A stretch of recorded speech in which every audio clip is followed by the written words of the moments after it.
C'est l'un des défis majeurs pour les PME en Afrique de l'Ouest, l'accès au financement, et ce, bien qu'elles représentent près de 90% du tissu économique de la région. Ces entreprises, souvent considérées comme la colonne vertébrale de l'économie, peinent à obtenir les ressources financières nécessaires pour leur croissance et leur compétitivité.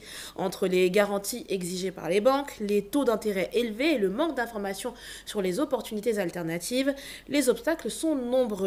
Pourtant, des solutions émergent, portées par des institutions locales et internationales qui cherchent à stimuler le dynamisme entrepreneurial de la région. Pour en parler, nous recevons dans ce nouveau numéro de 7 échos Monsieur Sidi Mohamed Aboucheri, président du conseil d'administration et directeur régional groupe Crédit Info. Bienvenue, ou plutôt Aquaba. Aquaba, bonjour, merci de me recevoir. Alors, qu'est-ce qui nous vaut votre visite sur les bords de la lagune Ébriée? D'abord, par rapport à notre activité, je suis président du conseil d'administration de Crédit Info West Africain. Et aussi, on a des bureaux ici à Abidjan, mais aussi dans les autres, dans l'ensemble des 8 pays de la région de l'UEMOA. Donc, poursuivre l'activité, mais aussi, il y a un événement qui est organisé par la Banque mondiale et l'AFC par rapport aux données alternatives, et je participe au niveau de cet événement. Est-ce que, sans pour autant nous spoiler, vous pouvez nous en dire un petit peu plus? Par rapport À à l'événement. l'événement. Ouais. D'abord, c'est pour promouvoir l'utilisation des données alternatives au niveau des pays, au niveau de la zone, mais aussi c'est un événement qui est un peu régional. Donc, c'est pas seulement par rapport à la Côte d'Ivoire, mais pour l'ensemble de la région, promouvoir l'utilisation des données alternatives au niveau des bureaux d'information sur les crédits. On va rentrer plus en profondeur dans le sujet, mais tout d'abord, quel est l'état actuel de l'accès au financement en Afrique de l'Ouest, particulièrement pour les PME? D'après notre activité, je pense qu'il y a une évolution par rapport à l'accès au financement des PME. Il y a plusieurs initiatives au niveau de l'ensemble des gouvernements, mais après, il reste toujours limité par rapport aux besoins. Comme vous le savez, vous avez mentionné que 90% des tissus et du tissu économique est composé de TPE et PME. Oui. Et je pense que l'accès au financement reste toujours une problématique pour ces types d'entreprises, du fait de demander des garanties ou bien de demander Une certaine formalité? des formalités administratives parfois. Donc ça bloque un petit peu le financement des TPE et PME. Je pense qu'il y a plusieurs initiatives, mais ça reste encore à renforcer. En quoi la digitalisation et les nouvelles technologies ont-elles changé la donne pour les systèmes financiers ouest-africains? La digitalisation, je pense, a commencé il y a quelques années Oui. au niveau de la zone UEMOA.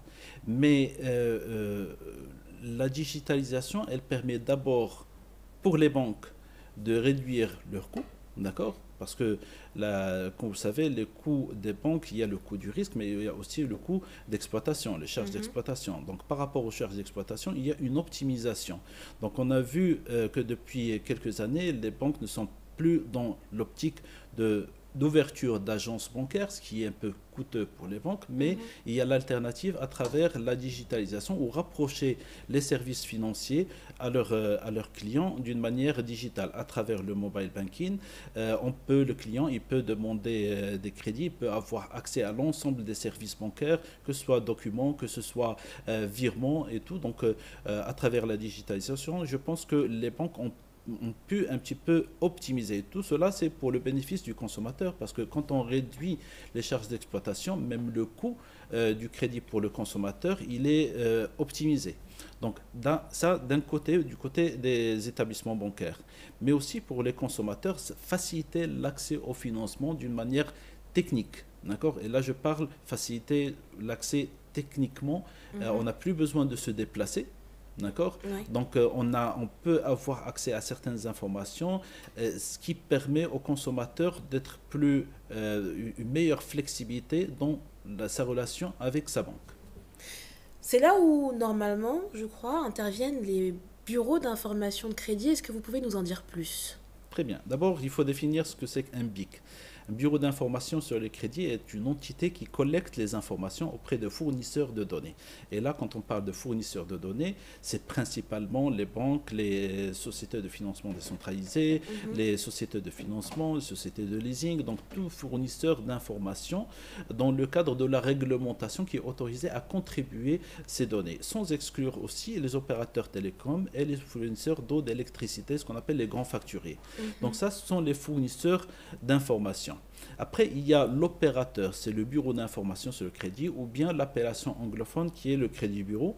Donc, il collecte ces informations et il les met à la disposition de ces mêmes fournisseurs, parce que c'est eux qui accordent les crédits aux demandeurs de crédit. Donc, mais aussi, il y a un troisième intervenant qui est le plus important, c'est le régulateur, c'est la Banque centrale dans le cas de la zone UEMOA. D'accord. Donc, c'est un travail tripartite. D'accord. Il y a les fournisseurs, l'opérateur et le régulateur qui régissent qui permettent un petit peu de gérer cette activité au niveau de la zone.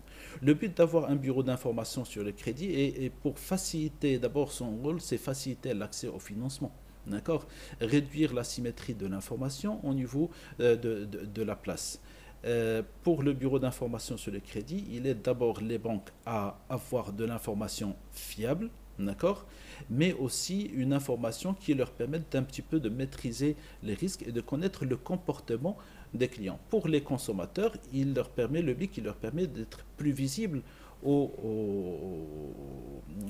établissements bancaires, bien sûr, et aux prêteurs pour un meilleur traitement principalement en termes de taux d'intérêt, par exemple. Alors, les modèles de scoring de crédit développés par les BIC ont-ils amélioré la confiance entre les établissements financiers et les clients, en sachant que Crédit Info West Africa fait partie de ces BIC? Très bien. Donc, c'est une question qui est très importante parce qu'il faut revenir à la situation avant le BIC et à la situation après le BIC. Donc, la situation avant, c'est que les établissements de la place n'avaient pas une visibilité sur les engagements au-delà de ce qu'ils ont accordé à ce client. Donc, tout ce qui est vision au niveau de la place, il n'y avait pas cette information.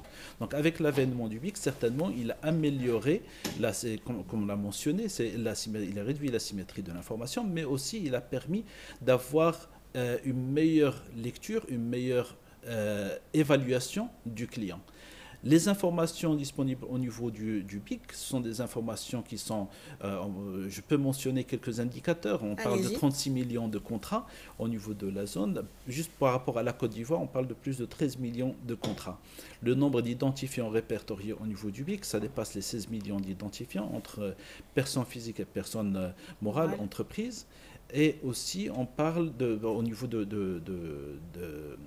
la Côte d'Ivoire, plus de 4,5 millions d'identifiants qui sont répertoriés.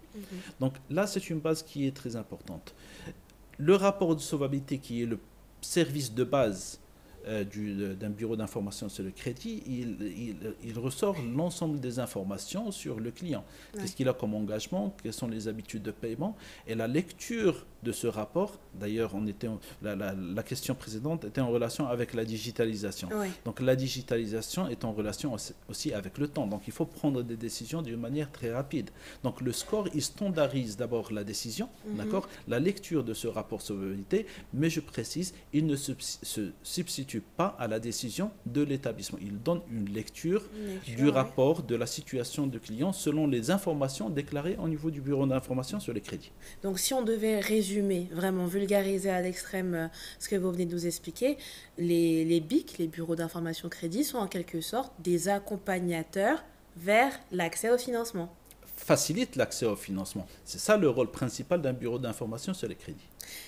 Très bien. Alors, quels sont les bénéfices concrets pour les institutions financières qui utilisent des outils comme les rapports de solvabilité ou les modèles de scoring?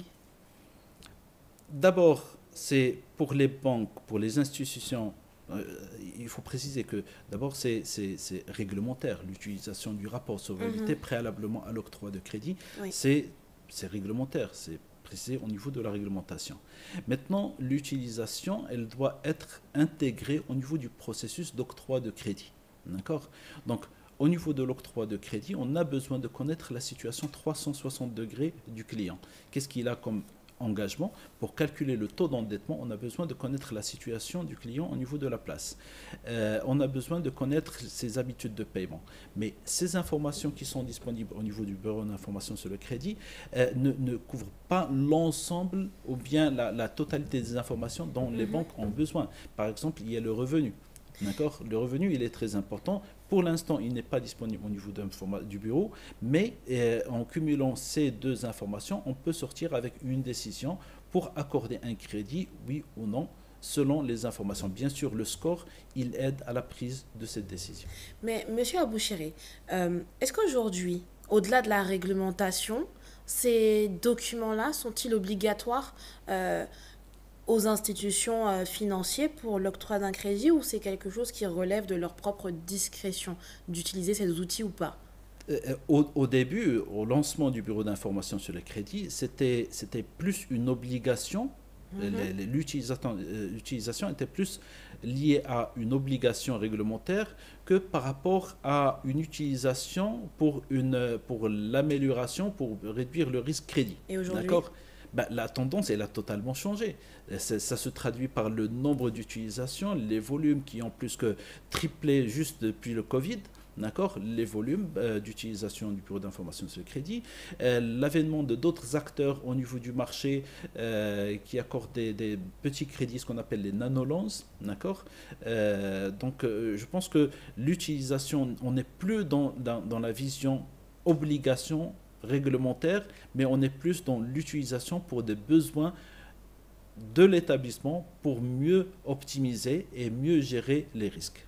Nous arrivons à la fin de la première partie de notre entretien. Nous revenons après une courte pause.